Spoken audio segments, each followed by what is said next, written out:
Howdy, folks. Welcome to the January 2026 edition of Cattle Trails Showcase. I'm Ron Wilson, Poet Laureate. Glad to be your host.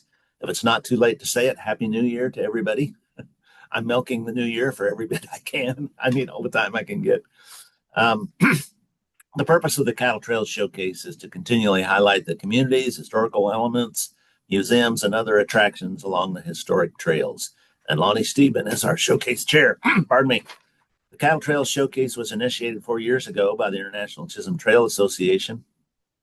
It is now a project of the Historic Cattle Trails Consortium, which seeks to promote all of the historic cattle trails: the Chisholm Trail, Western Trail, also known as Great Western, the Shawnee Trail, and the Goodnight Loving Trails. We're already making plans for the second annual National Cattle Trails Conference. So mark your calendars. That will take place in Sedalia, Missouri on October 22 through 24, 2026. So plan ahead and watch for more info about that. Our speaker today was identified by our friend Tom Hawk. Tom, who's been a regular on this showcase, he had a wonderful encounter young lady during his trail travels. And so we've asked Tom to introduce our speaker. So Tom, please.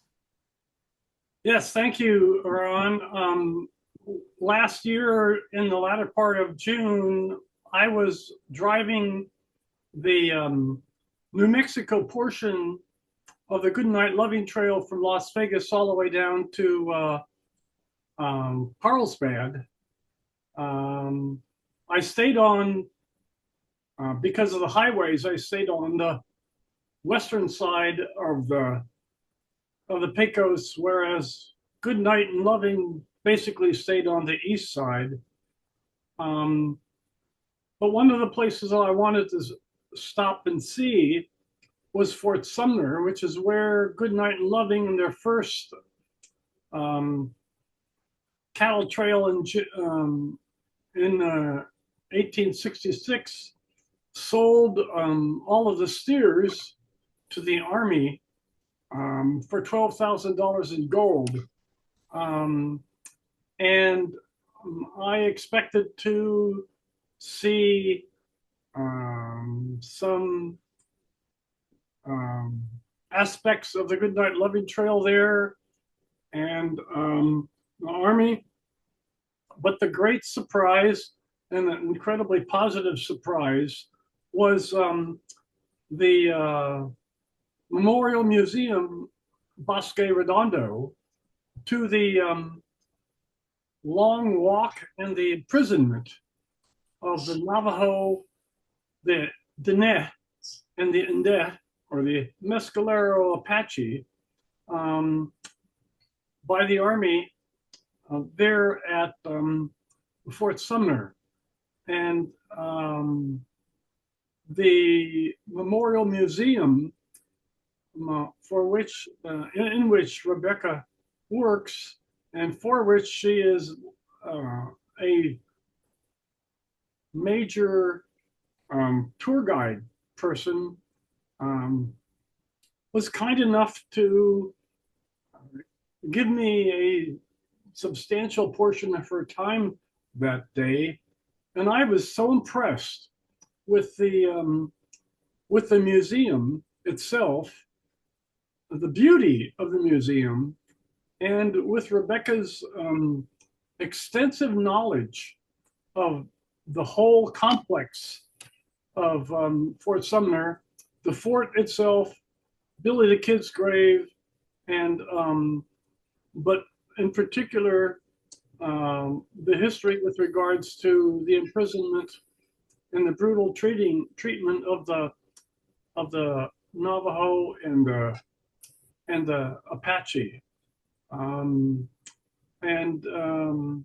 So I mean, she was just really amazing about what she knows about it and what she could share about it, in her openness to questions and her curiosity about the Goodnight Loving Trail, to learn more about the Goodnight Loving Trail. So yeah, I suggested last fall that we asked Rebecca if she could she could present on the Cattle Trails Showcase about Fort Sumner, but more specifically about the Memorial Museum, the Bosque Redondo Museum, and its tribute to the Dene and the Inde. So, Rebecca, it's so nice to see you again. I'm looking forward to seeing you again in June when I do the east side of the Pecos River. And so I'll hand it off to you. Thank you so much for that introduction. I really appreciate it, and looking forward to seeing you in June as well. Yeah, I'm Rebecca Crockett. I'm the instructional coordinator for the Bosque Redondo Memorial at Fort Sumner Historic Site, and we're a state historic site for New Mexico. And yeah, most of my presentation is going to be covering the history of the Bosque Redondo, but I have done some research and added some information more specifically about the Goodnight Loving Trail because their story is very closely connected to ours. You know, it's been said that the Goodnight Loving Trail might have not happened if it weren't for the Bosque Redondo and what was going on. So yeah, without further ado, I'll go ahead and share my screen and start the presentation. Let's see, where is the share the screen thing? I know it's somewhere around here. We practiced this yesterday.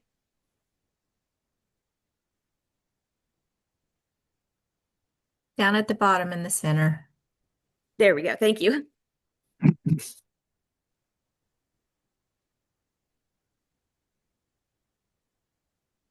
Yep. All right.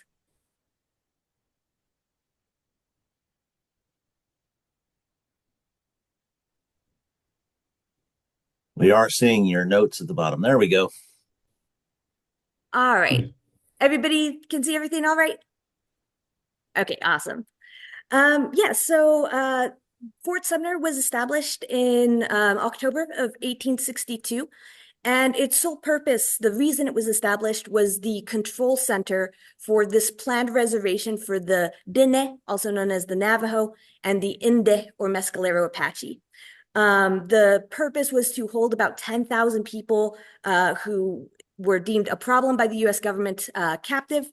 And just to give you a frame of reference, because 10,000 people might not sound like a lot to us now, but at this moment in history, Santa Fe, the biggest city in the whole territory, had less than half that number. This was twice the size of the biggest city. Nothing was prepared in advance of forcing the people onto this reservation, and conditions became very bad very quickly as a consequence of a lot of factors that I'll kind of explore as we go along. It was about 1 million acres, or roughly 40 by 40 miles. And as a consequence of the events I'm going to discuss today, anywhere from 1 in 8 to as many as 1 in 4 Native Americans died because of what happened at the Bosque Redondo. But it's really important to understand the historical context in which these things kind of occurred, what led up to it.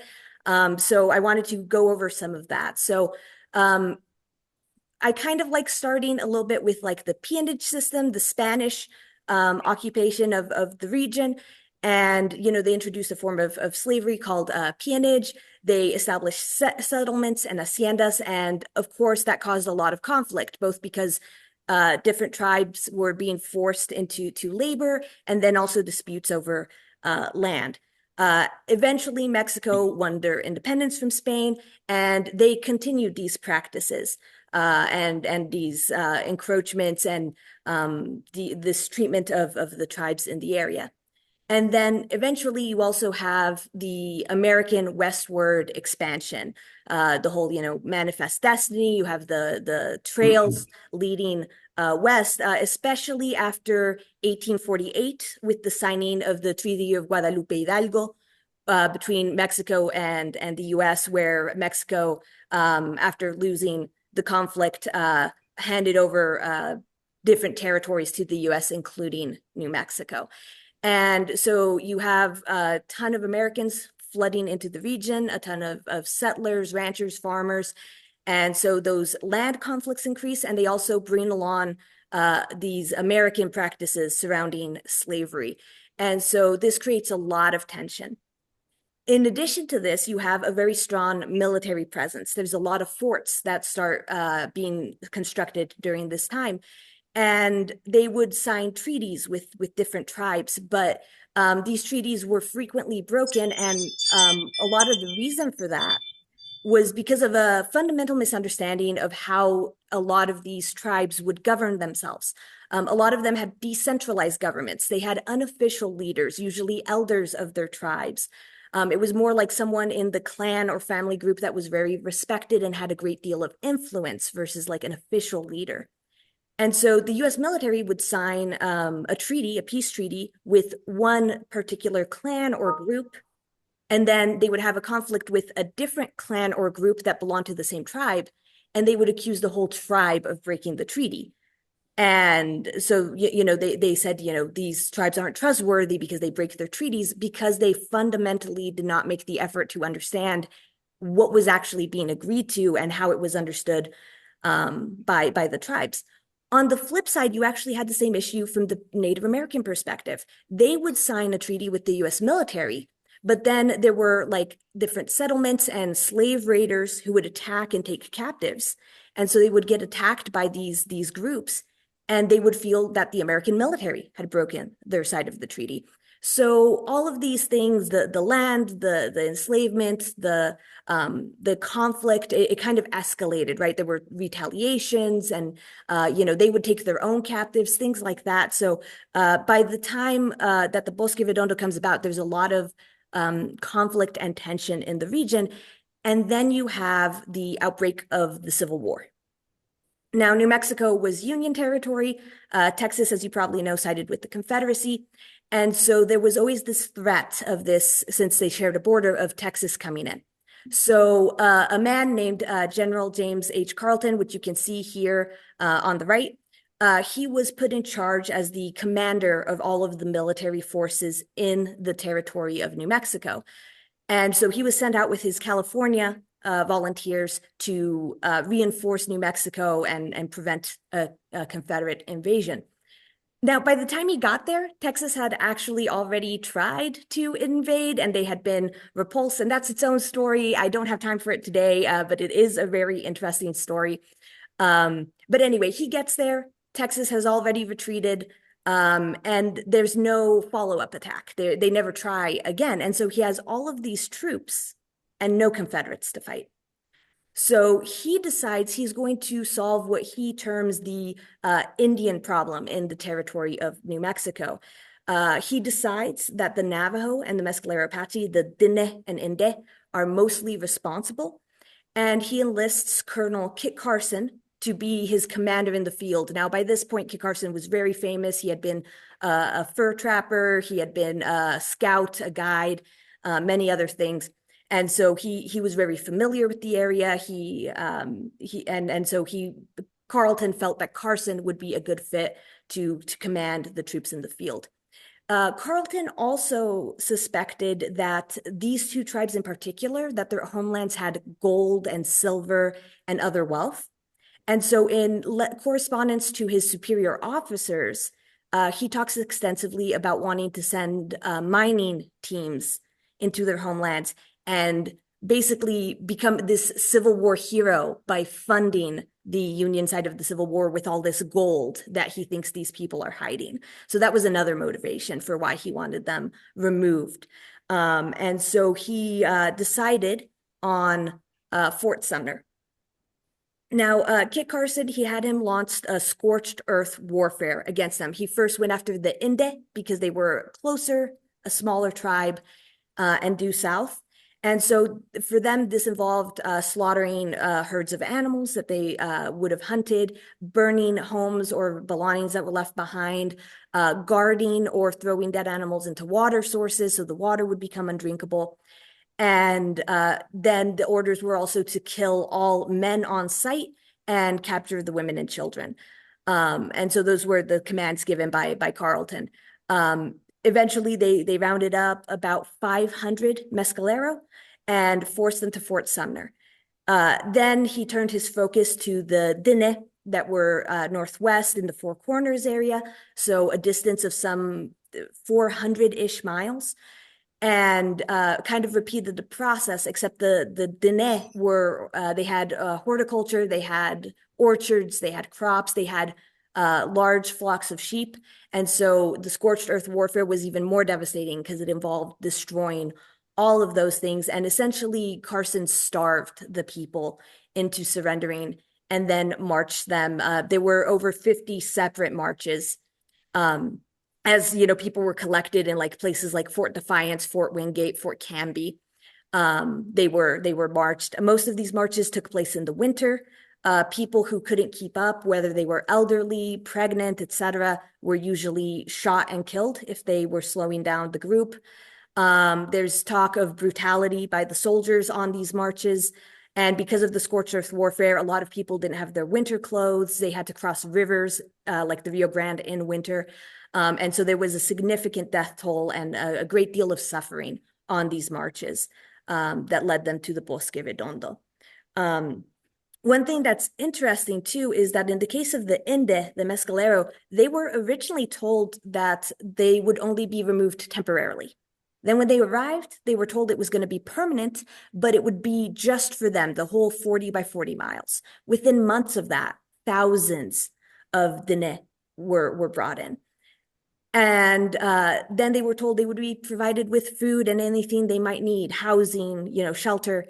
None of those things were kept. A lot of them had teepees that they had brought with them, but you can imagine those are very hard to maintain and take care of, especially, I don't know if you guys have been to New Mexico or been anywhere that's like Great Plains, but it's very windy, it's very exposed, things get damaged quickly if you don't maintain them. So by, the end of their time here, it was pretty much in tatters. And then in the case of the Dene, they didn't even have that much. Their traditional homes were hogans, which are almost like a log cabin. It's usually 6 to 5 sides. It's a really cool architecture, but they stay in place. That's not something they can take with them. And so out here, they had to make their own shelters. This is a photo from here at the Bosque Redondo.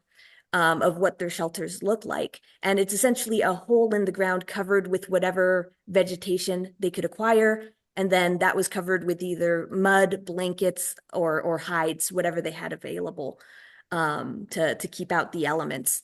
Like I said, nothing had really been prepared in advance. They were brought here.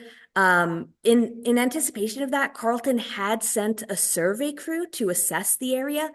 And the survey crew unanimously said this was not a good place for what he had planned, that it could only support a few hundred people. The water is naturally salty and brackish, and it's very volatile. It can flood very badly. It can also run almost completely dry depending on the time of year. That it was really far from any of the other forts that could provide supplies. There was not enough timber. There was no stone to build with. And they unanimously they recommended actually where Santa Rosa is here in New Mexico, which is a few miles from here. But he had it built here anyway. And with the Civil War going on, supplying here wasn't easy or wasn't financially feasible. So hunger, disease, exposure, all of these were hardships both tribes experienced while they were here.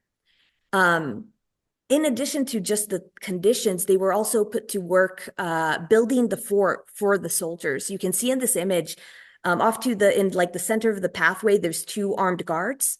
Then on top of the building, you can see a few civilian contractors. And then most of the labor forces in this photograph, they're Dene. During this time, the Mescalero had already escaped from the reservation, which we will get to that. So in this photo, we know that it would have been Dene workers. So they had to make the adobe bricks and build the fort. They also had to dig miles and miles of irrigation ditches. They had to plow and prepare the land for farming, often by hand. They had very few tools. A lot of the tools broke because of this, severity of the labor that they were doing. And so that was another hardship as well, was just the very intense labor. And so you would think, though, they were trying to farm, right? They plowed fields, they dug irrigation ditches. The problem was that the crops failed pretty much every single year that they were here. This was due to a lot of factors, like I said, drought, flood, hail. But the main thing was insect activity. There were a lot of insects. One of them was called the cornworm or the army worm. And this is a moth larvae. And what it will do is the moth lays the larvae inside the corn. And as the corn grows, the larvae eat all of the kernels. And so the plant grows normally. It looks like it's fine. And then you shuck the corn and there's nothing there. So that was just morale-wise, that was very devastating to have that happen. And so with the crop failures, they relied on rations. And so rations during this time was usually a pound of meat. For a good chunk of the Bosque's history, this was usually something like bacon. And then a pound of flour or cornmeal or some kind of beans, vegetables, something like that. Usually flour, though, which would have been very unfamiliar for them. And this had to be transported by train and then by wagon. Keep in mind, this was very isolated. So oftentimes the meat went bad. And then there were businessmen who, a lot of them were friends of Carleton's, the general in command of the forces in New Mexico, who tried to make more money by mixing the flour with things like plaster of Paris, which is kind of like a paper mache, and floor sweepings and things like that. So we have multiple records of that, of the flour being completely inedible when it arrived. But it was the only thing to eat that was, provided to them. And then in addition to all of that, for most of the time at the Bosque, the people were on half rations. There's even some instances where they were briefly on quarter rations. So they were getting very little food, and often what they received was not enough or was not edible at all. So that's all things that contributed to the situation. Eventually, though, after the Civil War, the military started looking into getting more fresh food to the fort. And that's where Oliver Loving and Charles Goodnight kind of enter the picture. So just a little background on who they are. So Charles Goodnight was born in Illinois in 1836, and he moved to Texas as a child in 1845 with his mother, some siblings, and his stepfather. As a teenager, he worked a lot of different odd jobs, but eventually he took up ranching with one of his stepbrothers. And it was while he was a rancher that he met Oliver Loving, and they kind of became acquaintances and eventually friends. Oliver Loving was born in 1812 in Kentucky. He moved to Texas in 1843. With his wife and some of his children, and then they had more children after they arrived in Texas. And he, as well, eventually became a rancher after doing a couple of other things. During the Civil War, Oliver was commissioned by the Confederacy to provide Mississippi with beef. And by the end of the war, the Confederacy owed him anywhere between $100,000 and $250,000 in unpaid commission for the beef he provided, which he, of course, never received because the Confederacy dissolved at the end of the Civil War. Another little detail that's kind of interesting in a way that connects to the history of the Bosque Redondo is that when the Civil War broke out, Oliver Loving was actually in Colorado, which was Union territory. And he was actually apprehended, and they were going to keep him in Colorado. And Kit Carson, the same commander in the field who carried out the scorched earth warfare, as well as Lucian Maxwell, who eventually bought Fort Sumner after it was abandoned, they interceded and got him released, and he was able to return to Texas to his family. So I just thought that was an interesting connection, that these two big names that are involved with the history here had a connection, knew Oliver Loving well enough that they stepped in to get him released back to Texas. So kind of setting the stage again, like I talked about earlier, there were a lot of forts in New Mexico. And when the Civil War came to an end, Texas had a lot of cattle. and they were relatively cheap. They could not get good prices in Texas.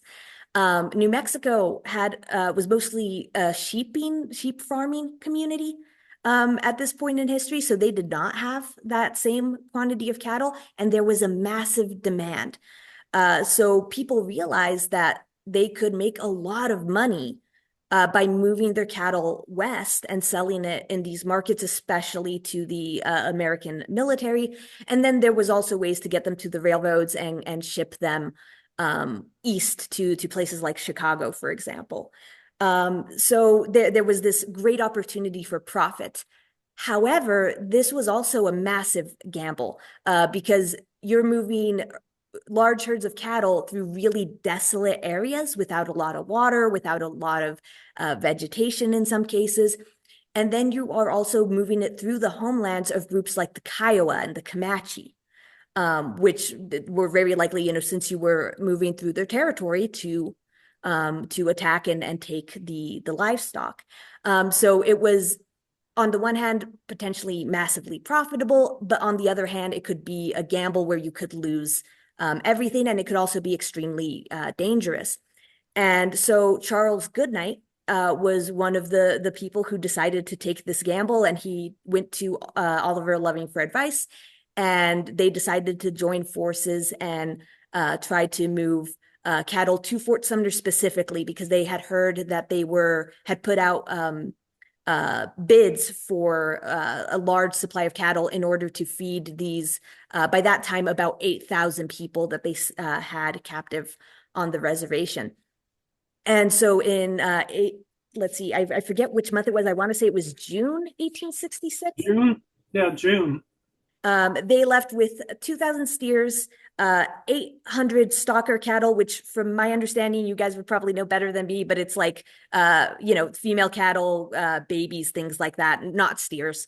And then 18 men, they set off to Fort Sumner. And Charles Goodnight plotted to go south first. And he was following the an old, it's called the Butterfield Overland Mail Trail, which was a path, a route that people took for this one group to deliver mail, where you would go south first and then cross, head to Horsehead Crossing, follow the Pecos, and cross further up.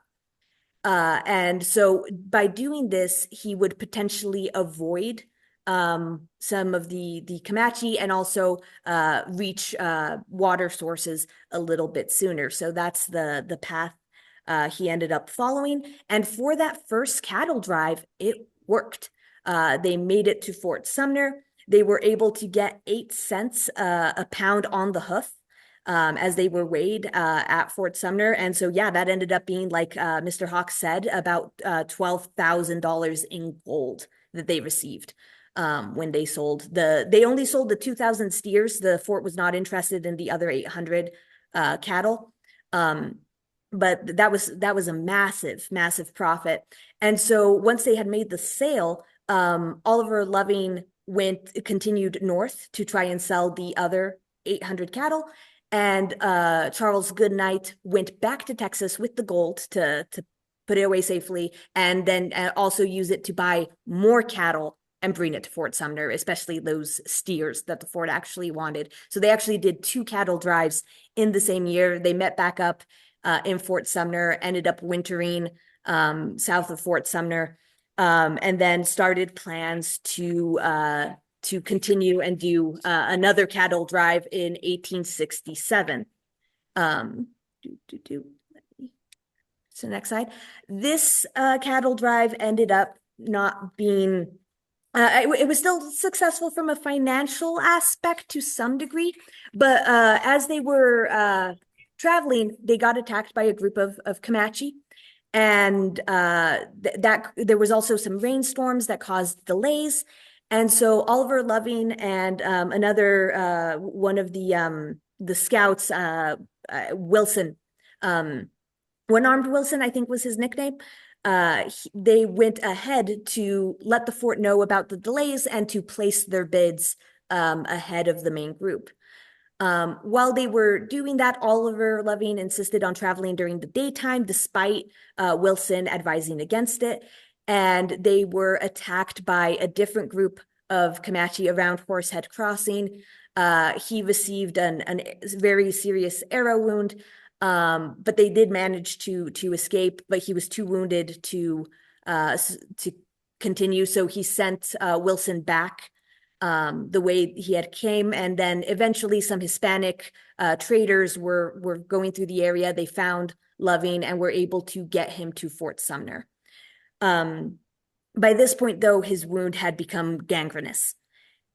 And so there's a few different versions I was able to find of what happened. The most common one is that Loving refused an amputation.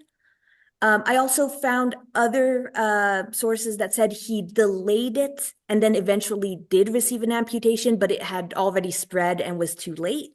I heard another account that said that the post surgeon at Fort Sumner was inexperienced and he refused to perform the amputation because he didn't trust that he could do it properly. But whatever the facts were, Oliver Loving died from the gangrene from the arrow wound that he had received. On his deathbed, though, Charles Goodnight had promised him that his body would make it back to be buried in Texas. And so Goodnight had him temporarily buried here in Fort Sumner in the what was the Fort Cemetery, eventually became the town cemetery. Had him buried there, took the cattle north to Colorado, and then on his return, he did fulfill his promise and bring him back to Texas, and so he was reburied in March of 1868. So that's kind of obviously Charles Goodnight continued these cattle trails after that, but that's where the story ends as far as the Goodnight Loving Trail and the drives that gave this path its name. Going back to the fort itself, to the reservation, I mentioned earlier that the Inde actually escaped. They did this in November of 1865. They waited for a night of the full moon, and they took 200 Navajo horses. According to official sources, they stole them. I've talked to some visitors, though, in the last few years, and they say that their families either traded for or gave their horses to the Mescaleros. So depends which source you're going with. But regardless, they acquired 200 Navajo horses and escaped in the middle of the night. Once they got a certain distance, they split off and were able to kind of become untraceable because they were so fractured, it wasn't worth following them. And then 9 people from the tribe volunteered to stay behind and kept the campfires going all night so that the guards wouldn't notice anything was wrong until the next day, and they were successful. In the case of the Navajo, that wasn't an option for them. Their homeland was north, where there were a lot of forts, a lot of settlements. Just escape was not feasible. There were a lot more people. And so they waited and eventually signed a treaty after the end of the Civil War in 1868. General Sherman led the Peace Commission that came out to Fort Sumner, and they were able to negotiate a return to their own homeland. And the fort was then abandoned. It served no other purpose. So once the Navajo returned home, the soldiers left as well. And the property was sold to Lucian Maxwell. So he moved here with some other people, started the town of Fort Sumner. It did become kind of like a major stopping point for cattle coming from Texas into New Mexico. So there was also, it was very isolated from everything, again, because of the reservation. So a lot of people who were moving stolen cattle also came through Fort Sumner. And cattle trails continue to be an important part of the story, even after that, until, of course, railroads and fencing. I'm sure you guys are familiar with that side of the history of these big drives becoming less and less of a thing over time. In the case of the tribes, we see a shift in policy from like these this extermination policy to cultural forced assimilation. We see boarding schools being a key tool for that.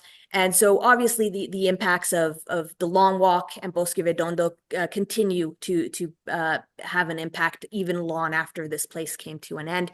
I realize I've gone over my time a little bit, so I'll wrap it up. But yeah, if anybody has any questions, thank you so much again for coming here today and listening to me talk. Thank you. Thank you, Rebecca. What an amazing story. So there is a question in the chat. I'll share from Michael. Can you speak to the two branches of the Santa Fe Trail that cut across the Texas Panhandle to Fort Bascom and onto Bosque Redondo, carrying corn, etc.? So Santa Fe Trail connection? Yeah, I'll be honest, that's a little beyond the area of my expertise. Like I do know that it was one of the routes that was followed to supply this area with food, but I honestly don't know a lot beyond that, I'm afraid. And Michael could probably fill us in. One thing I did want to ask you about, Rebecca, the Bosque Redondo Memorial. That is open for visitors, and yes, I'm told it shares a very remarkable and touching story. Is it open year round, or what should a visitor know when wanting to attend? Yeah, we're open year round. We're open Wednesday through Sunday. We're closed Monday and Tuesday, and we're open 10 to 4. And yeah, it's year round. We're only closed for like New Year's Day, Christmas Day. Let's see. There's like a Thanksgiving Day, but like it's really those just specific dates. We're open most of the time. We do have our website. If you go to newmexicohistoricsites.org, you can find us and any changes to that. If you're looking to come out for something a little extra, in May, we have a fiber fair that's all about sheep and fiber arts. We have professional weavers and spinners come out. We have a flock of churro sheep on our site. So that's a yearly event. Then there's Treaty Day in the middle of June. It's the second weekend in June every year. And there's a town-wide event called Old Fort Days, and we really focus on the fort. We often have Navajo dancers who come out for that event.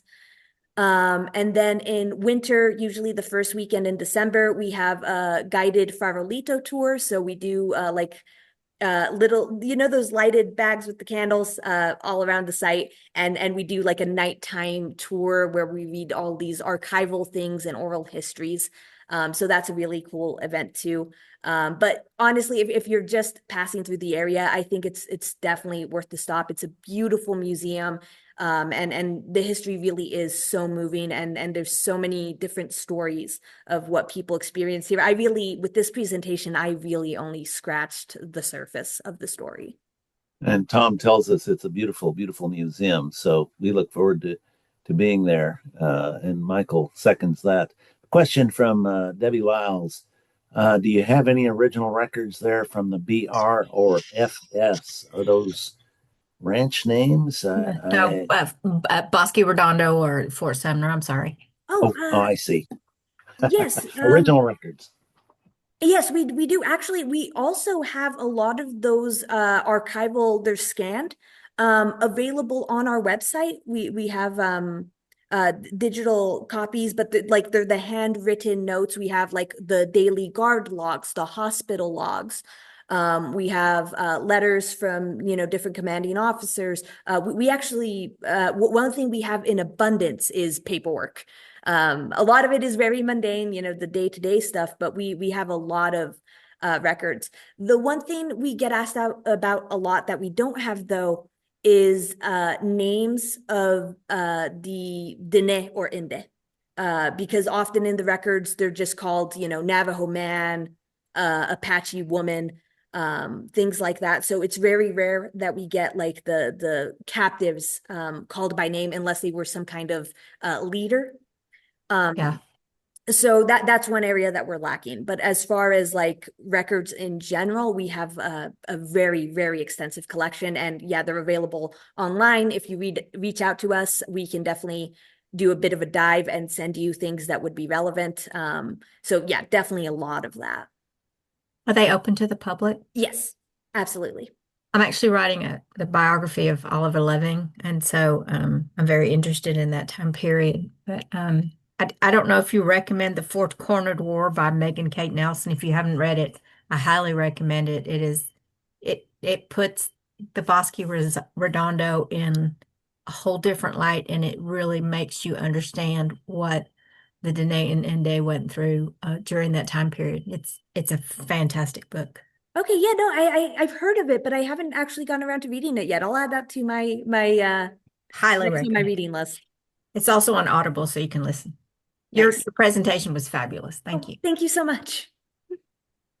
Well, and I've learned a lot about the perspective just today of how this actually operated from the perspective of really the army as well as the indigenous natives. So, Debbie, when's your book slated for publication?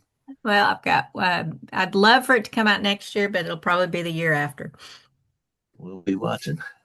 Yeah. Usually takes a year after you get it finished for it to actually come out. So that's usually the holdup.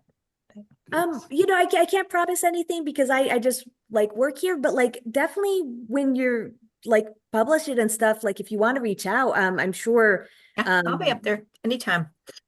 because we have a gift shop here and we do like promoting research on Fabulous. the history related to us, and obviously Oliver Loving has a huge Yeah. connection to our site. Thank you so much. I can't let this go without the Billy the Kid connection. Yes, absolutely. So usually I do throw that in there, but I was like, oh no, I've gone like 6 minutes over already. Yeah, so like I said, Lucian Maxwell bought Fort Sumner after it was abandoned. And so several other families moved here. And so, he kind of established the town. And then Pete Maxwell inherited it from his father. And Billy the Kid, he, was throughout this area. He knew Pete Maxwell, was friends with him. This was a great place to hide out from the law because the closest sheriff's office was in Las Vegas, New Mexico. It was really remote and it was very close knit. And so he came out here after escaping from Lincoln, and hid out with Pete Maxwell. And so he was actually shot and killed in what was the officers' quarters, better known now as the Maxwell House, which is on our site's property. And then he was buried in Fort Sumner, the town cemetery that had previously been the Fort Cemetery, which is still here. It belongs to the town. It's right next door to us. So yeah, we're also very well known for Billy the Kid. Another way it connects too is obviously this story of, the Bosque Redondo and what was done here was kind of, people didn't want to talk about it, right? This was a very dark chapter of history. And so like there was a real effort to replace Fort Sumner's legacy with Billy the Kid. So there was an actual effort to kind of focus on him and ignore this other stuff that had happened here. So I think talking about him, but also talking about how we use these Western legends to kind of cover up these darker stories is a really interesting aspect of our history. Tom? For me, the several aspects of Bosque Redondo that were most notable were one, the beauty of the memorial itself and how well it is put together and how well it tells a story. Both if you don't walk through it with Rebecca, or even if you walk through it with Rebecca, it's really quite a remarkable visit. The other thing for me, which I never heard about, I knew about the Trail of Tears, but I never knew about the Long Walk. I had never heard about the Long Walk at all. And so the current location of the Mescalero Apache is to the west um, what is it, west of Roswell. You got to go down up the Lincolns and down. It's on the west side of the Lincolns. I remember driving through it last year. But the Diné have a large segment of the northeast part of Arizona, and some of spilling into New Mexico. And if you've ever visited the northeast part of Arizona, which I have driven through it extensively, that is quite a remarkable distance walk from there to Bosque Redondo. It just, but I really appreciated that aspect of going through the memorial and learning about the factual stuff there. Yeah, absolutely. And I totally agree that being in the landscape and even if you just drive the distance between Navajo Nation and here, it does give you a different understanding of what that journey must have been like and how brutal that must have been to traverse mountains and these really desolate areas. And it really, there's something about being in the landscape that I think has a different impact for sure.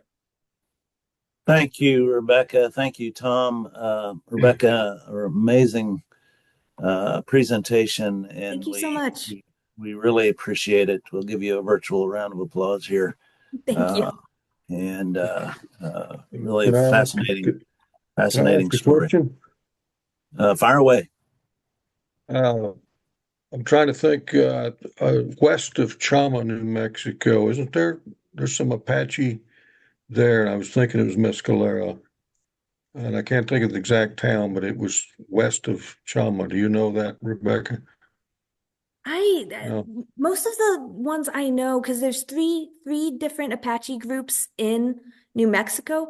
The one I'm most familiar with is, of course, the Mescalero, and I know that's significantly further south in like the Capitan Mountains. Okay. But that being said, it could be one of the other two. I'm just not as familiar with their history or geography. I would have to look it up, I'm afraid. Okay. There's a portion of eastern Arizona south, north. Well,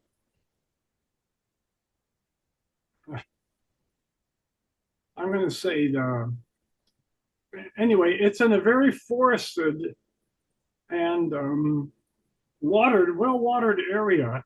There's an Apache reservation there. Those are the only two that I know. There's probably another one someplace. There is so much more to these stories. The deeper you dig, the more interesting it becomes. So we'll pursue that another day.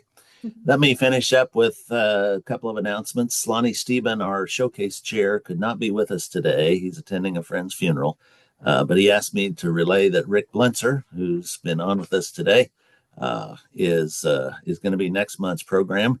He is with the board chair for the Chisholm Trail Heritage Museum in Cuero, Texas. They have a special event coming up this spring, so we'll hear about that next month. So join us on Friday, February 13th.